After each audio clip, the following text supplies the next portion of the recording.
कोट्यावधी रुपयाचा घोटाळा झालेला आहे आणि म्हणून आरक्षण बचाव संघर्ष कृती समितीच्या माध्यमातून मागील 2 जानेवारीपासून आम्ही येथे साखळी ठिय्या आंदोलन सुरू केलेलं आहे।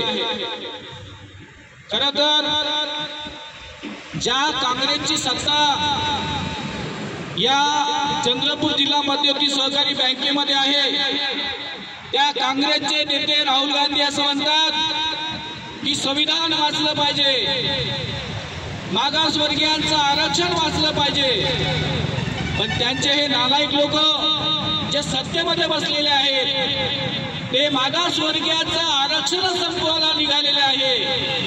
मग राहुल गांधी साहेब आता तुम्ही यांचं काय कराल?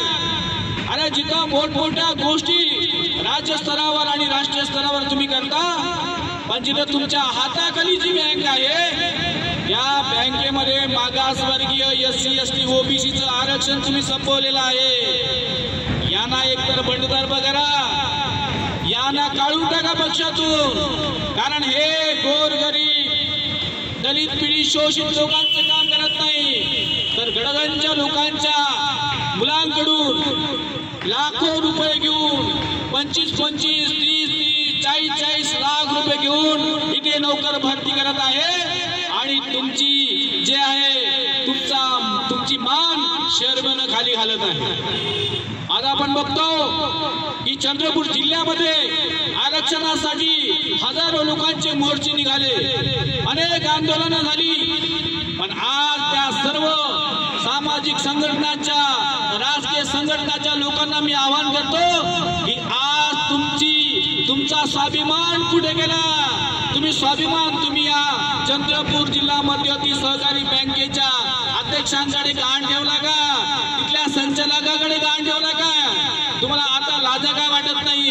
अरे जिथं स्वाभिमानाची लढाई आहे तिथं तुम्ही स्वाभिमान गाण ठेवत असेल तर प्रबोधनकार ठाकरेंना म्हटलं होतं आपल्या ऊट मराठी ऊट या पुस्तकामध्ये की स्वाभिमान शून्य माणूस आणि स्वाभिमान शून्य राष्ट्र याला जगाच्या पाठीवर कुठंच किंमत नाही। आज तुमची काय किंमत आहे?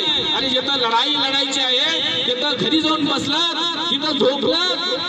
आता तुम्हाला संघर्षाच्या या मैदानामध्ये या लागेल, कारण तुमच्या हक्काचं आरक्षण हे छीनलं आहे, या लोकांनी तुम्हाला बर्बाद केलेलं आहे आणि गडगंज संपत्तीवाले ज्याच्याकडे 30-40 लाख रुपये त्या लोकांच्या मुलांकडून पैसे घेऊन त्या मुलांना इथे नोकरी देत आहे आणि म्हणून या हक्काच्या लढाईसाठी आपण आता एकत्र आलं पाहिजे असं पुनश्च मी आवाहन करतो।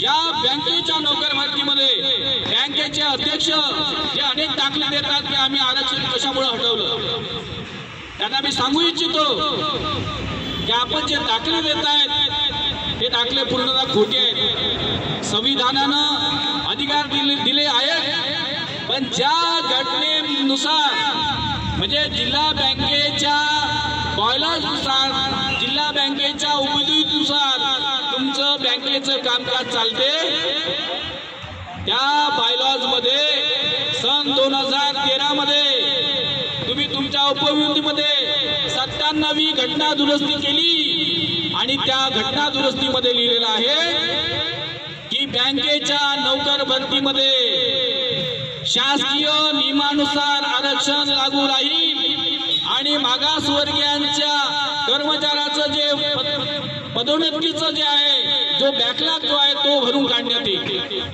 मग जेव्हा तुम्ही तुमच्या घटनेमध्ये नमूद जी गोष्ट आहे जे कायद्यानं तुम्हाला बंधनकारक आहे, मग त्या घटनेनुसार तुम्ही चालत नाही आणि तुम्ही वाजागाजा करत एक उदाहरण देता की शासनाच्या न्यायविधी विभागाचं म्हणणं आहे की जर शासनाचं भागभांडवल परत केलं तर आरक्षण लागू होत नाही।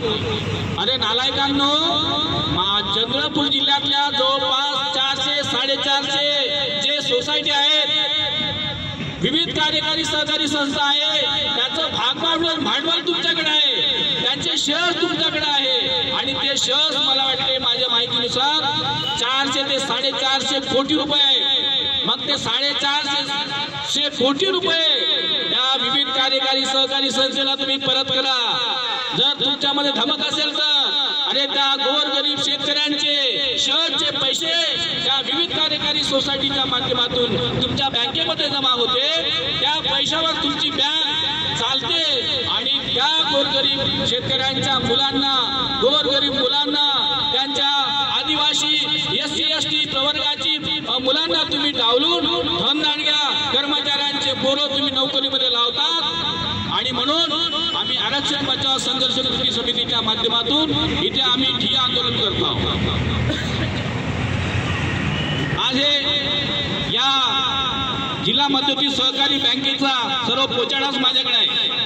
हे ज्या विषयावर ते बोलतात त्या विषयावर आम्ही पूर्णपणे संविधानिक पद्धतीनं नियमानुसार आणि यांनी केलेला घोळाच्या संदर्भात पूर्ण पुराव्याविषयी आम्ही बोलतो। जर या बँकेचा कुठलाही अध्यक्ष, संचालक किंवा कुठलाही अधिकारी असेल, त्याला जर डिबेट करायची असेल तर माझ्यासमोर यावं आणि सांगावं की आम्ही जी नोकर भरती केली आहे ते नियमानुसार केलेली आहे। पण मी दाव्यानं सांगतो यांची हिंमत नाही आहे आमच्यासमोर येण्याची। यावं आमच्यासमोर आणि पूर्ण चौकामध्ये एक सभा घेऊन तिथे सर्व सामान्य सर्व चंद्रपूर जिल्ह्यातील लोकांना सांगावं की आम्ही नियमानुसार भरती घेतली।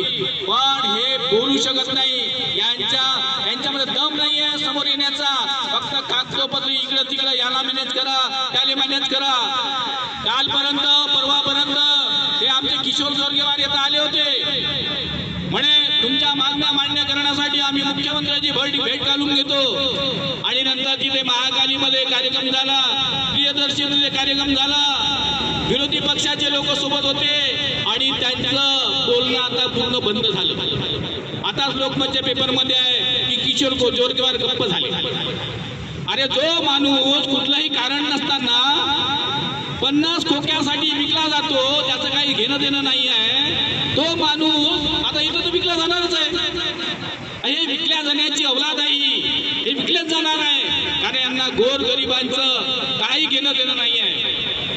आमच्या आनंद भाऊनं म्हटलं, अरे तू SC प्रवर्गातून आमदार झाला, जर तुझं SC प्रवर्ग इथं आरक्षण जर नसतं तर तुला कोणी विचारलं नसतं, कुत्र विचारलं नसतं, तुला कधी आमदार होण्याची संधी मिळाली नसती। पण आज जेव्हा आरक्षण होतं, SC प्रवर्गाचं आरक्षण होतं आणि SC प्रवर्गाचं आरक्षण असल्यामुळे तुला संधी मिळाली, नाही तर जिंदगीभर कधी आमदार झाला नसता।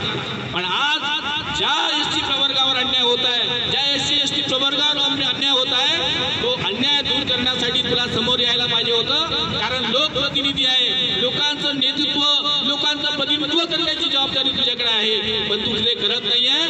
आणि म्हणून आम्ही सर्व लोक तुमचा निषेध करतो, कारण तुम्हाला ज्यासाठी निवडून दिलेलं आहे त्या गोष्टी तुम्ही करत नाहीये। करतात का?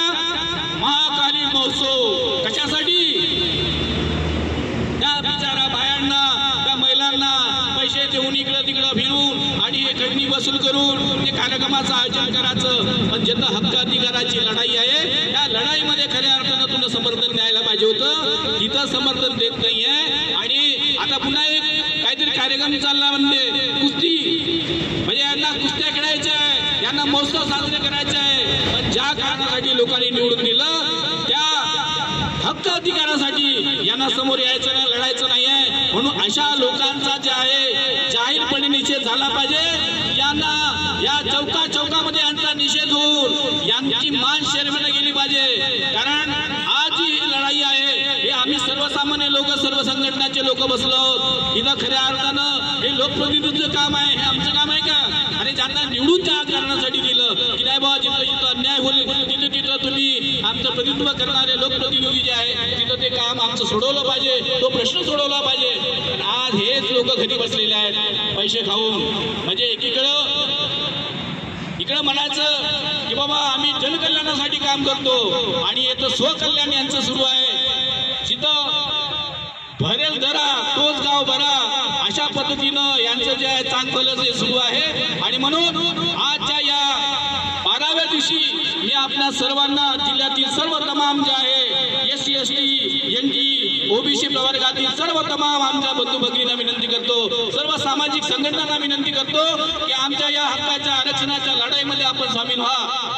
कारण आज जर आपण लढलो नाही, येणाऱ्या समोरच्या काळामध्ये महाराष्ट्रामधल्या सगळ्या सगळ्या सहकारी बँकेमध्ये कुठंच ओबीसी SC ST प्रवर्गाला आरक्षण मिळणार नाही आणि म्हणून आरक्षणाची ही लढाई आपली निर्णायक अवस्थेमध्ये आपण जिंकली पाहिजे आणि म्हणून आपल्या सर्वांना आव्हान आहे की आपण या लढाईमध्ये सामील व्हा।